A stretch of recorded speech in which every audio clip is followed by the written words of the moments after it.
Hi welcome to Divya Badepalli blogs. ఎలా ఉన్నారు మీరు? నేను బాగున్నాను. ఈరోజు మనము స్నాక్ రెసిపీ ప్రిపేర్ చేసుకుందాము. ఇది హెల్త్కు చాలా మంచిది. ఇది ఎక్కువ మిట్ట ప్రాంతాల్లో దొరుకుతుంది, ఎక్కువ చెన్నైలో తింటారు. హెల్త్కు చాలా మంచిది. ఈ గడ్డను కర్ర పెండ్లము లేదా అంటే టపియోకా అంటారు. ఇది చాలా గెంజిగడ్డ లాగానే అనిపిస్తుంది, స్వీట్ పొటాటో లాగే. ఇది డిఫరెంట్గా ఉంటుంది. చూడండి, నీటిలో వేసి బాగా క్లీన్ చేసుకోవాలి. ఇది భూమిలో దొరుకుతుంది, భూమిలో గడ్డల్లాగా ఉంటుంది.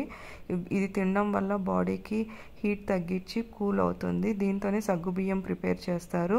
500 kgs సగ్గుబియ్యానికి 100 kgs సగ్గుబియ్యం వస్తాయి.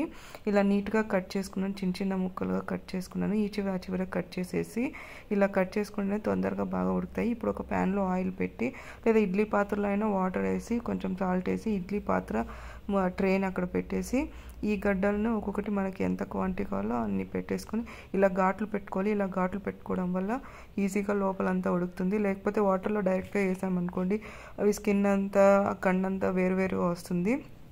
ఇలా మూత పెట్టి ఉడకపెట్టుకుందాము ఒక 10 minutes. చూడండి, ఇంకా బాయిల్ అవ్వాలి. అప్పుడే చేంజ్ అయ్యింది. చూడండి, అది వైట్గా ఉంది కదా, ఇక కొంచెం గోల్డెన్ కలర్కి వచ్చింది.